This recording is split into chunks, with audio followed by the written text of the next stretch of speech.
नमस्कार, स्वागत है आप सभी का हिमाचल प्रदेश की खबरों में। मैं आपके साथ निकिता कश्यप। बुलेटिन की शुरुआत करते हैं।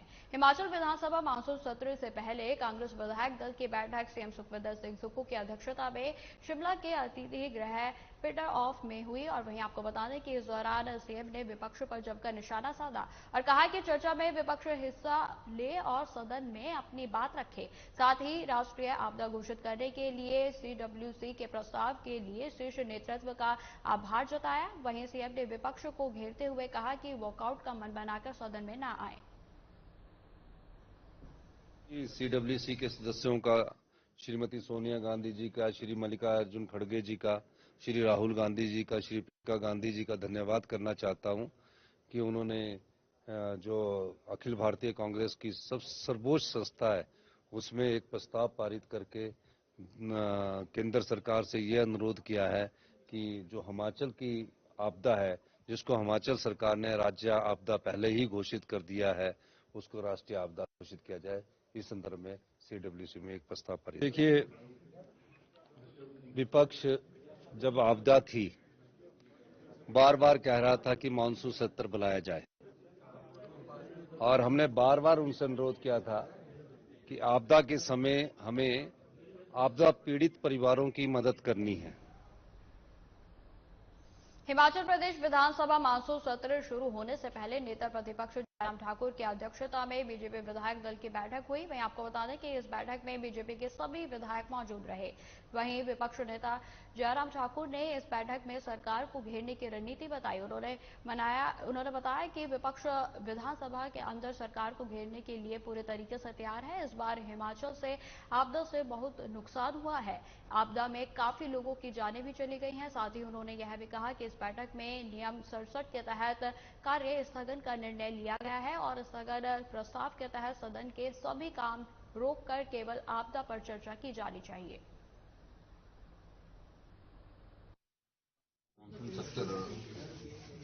एक बहुत बड़ी आपदा इस बार बरसात के इस मौसम में पूरे प्रदेश ने जो झेली है उसके पश्चात हो रही है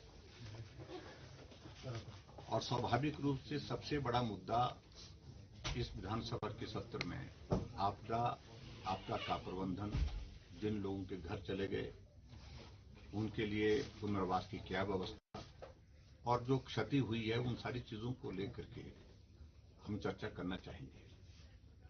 और इसलिए हम विधानसभा में आज नियम 67 के अंतर्गत हमने विधायक दल की बैठक में एक निर्णय किया कि हम सारे काम को स्थगित करके आग्रह करेंगे स्थगन प्रस्ताव के माध्यम से। हिमाचल प्रदेश विधानसभा के मानसून सत्र का आगाज हो गया है। 7 दिन तक चलने वाले सत्र के पहले दिन विधानसभा सदस्य रहे खूबराम के निधन पर शोक व्यक्त किया गया। वहीं आपको बता दें कि इससे पहले की प्रश्नकाल शुरू होता विपक्ष ने स्थगन प्रस्ताव नियम 67 के तहत आपदा पर चर्चा मांगी। विपक्ष के नेता जयराम ठाकुर ने सदन में कहा कि हिमाचल आपदा से 10 साल पीछे चला गया है। 441 लोगों की मौत हो चुकी है। कई लोगों के घर बहने से वह बेघर हो गए हैं। ऐसे में सदन में सारे काम रोककर चर्चा होनी चाहिए। और इस पर संसदीय कार्य मंत्री हर्षवर्धन चौहान ने कहा कि सरकार ने पहले ही नियम 102 के तहत आपदा पर चर्चा करवाई हुई है और इसलिए नियम 67 के तहत चर्चा की जरूरत नहीं है। और जिसके बाद नाराज विपक्ष ने सदन में नारेबाजी शुरू कर दी और सदन से वॉकआउट कर दिया।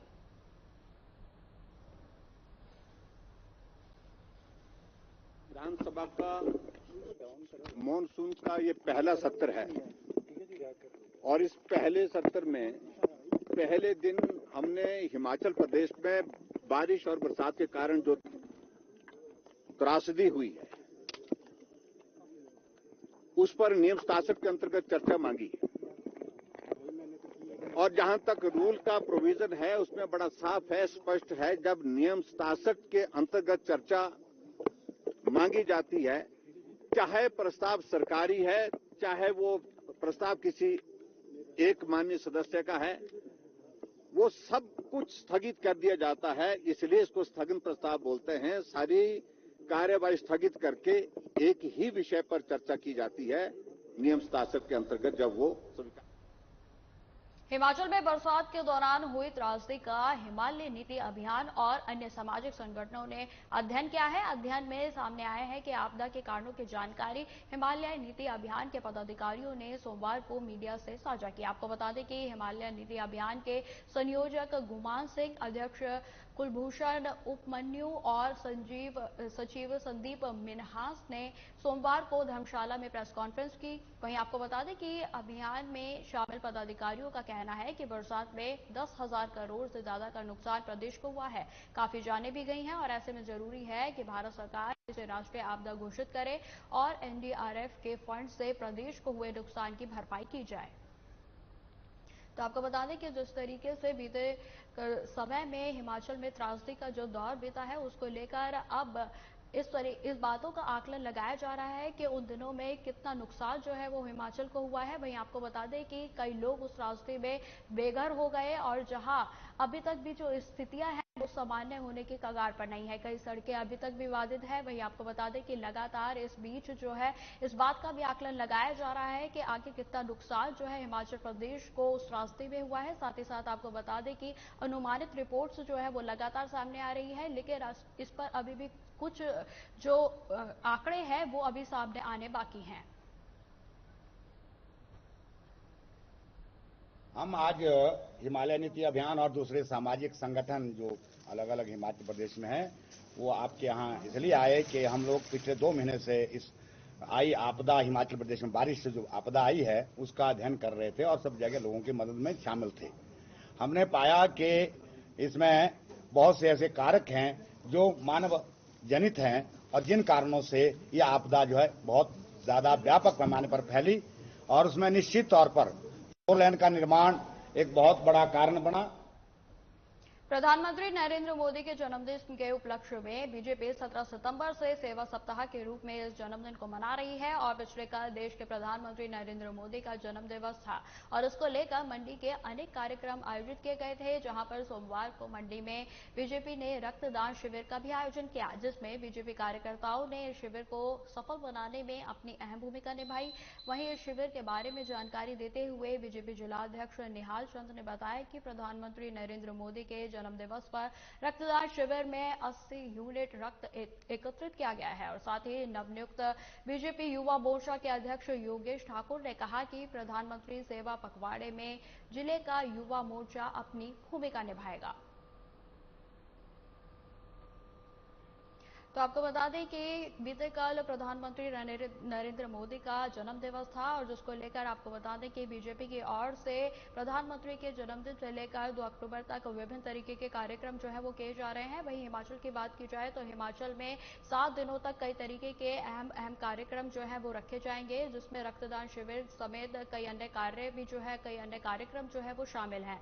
आपको बताते चले कि मंडी में रक्तदान शिविर का आयोजन किया गया, जिसमें 80 यूनिट तक रक्तदाताओं ने रक्तदान किया और जो बेहद ही सराहनीय पहल भी है। वहीं आपको बता दें कि आगे भी सेवा पखवाड़े के रूप में कई तरीके के आयोजन जो है वो किए जाने हैं, जिसमें कई तरीके की जो गतिविधियां हैं वो की जाएंगी और एक सेवा भाव के रूप में इस सेवा पखवाड़े को आगामी 7 दिनों तक मनाया जाएगा।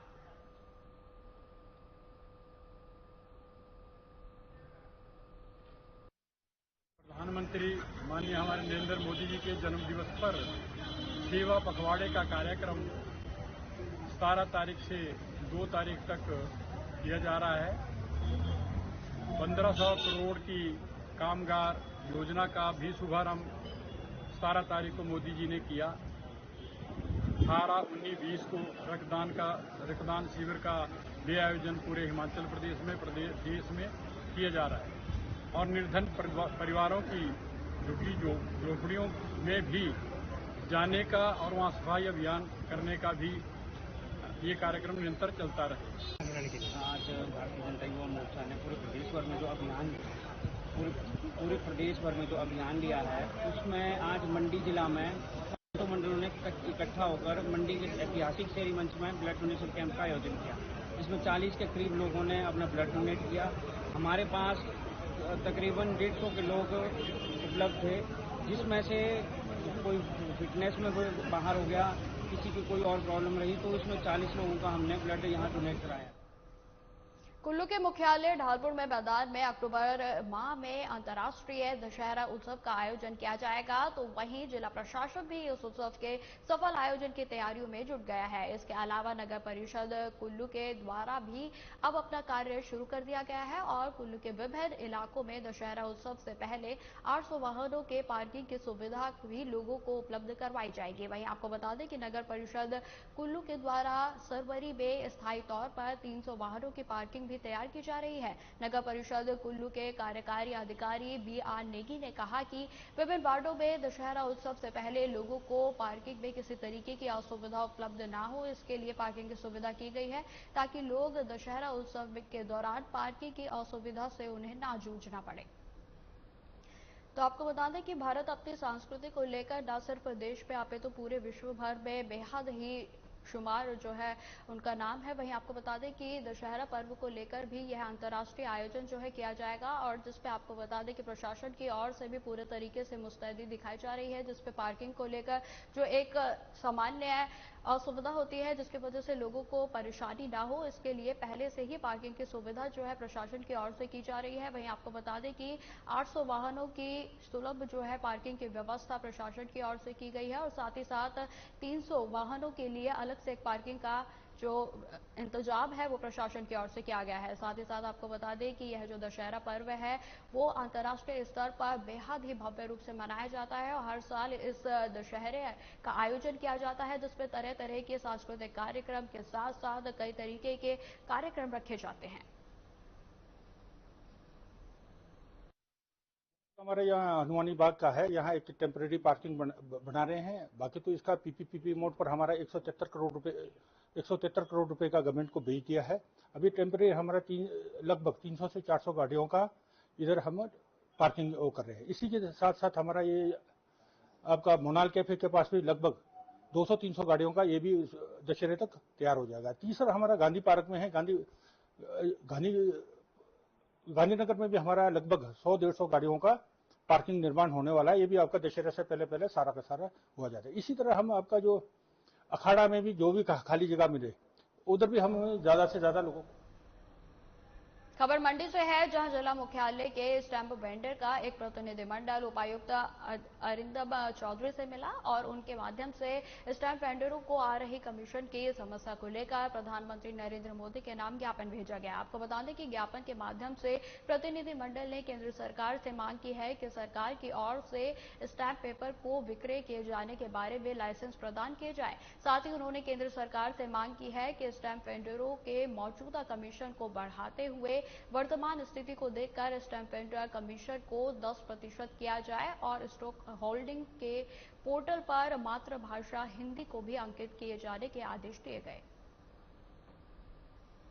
DC महोदय साहब ने कॉल करके हमें बुलाया गया था, जो DRO के थ्रू बुलाई गई थी। मीटिंग हॉल में हम सभी स्टैंप वेंडर भाई हमारे सभी इकट्ठा हुए और सब ने अपने अपने जो परेशानी थी वो सबको बताई और उसमें ADM साहब भी शामिल हुए और हमने प्रशासन से हाथ जोड़कर प्रार्थना की है कि महोदय हम 1973 से जो स्टैंप वेंडर का काम कर रहे हैं और जिसमें हमारी कमीशन 4% थी और उसको मौजूदा कमीशन को घटा के 1% के 85 पैसे कर दिया गया है, जो मौजूदा इस महंगाई के जमाने में तर्कसंगत नहीं है। फिलहाल इस बुलेटिन में इतना ही। खबरों की और भी जानकारी के लिए बने रहें हमारे साथ। नमस्कार।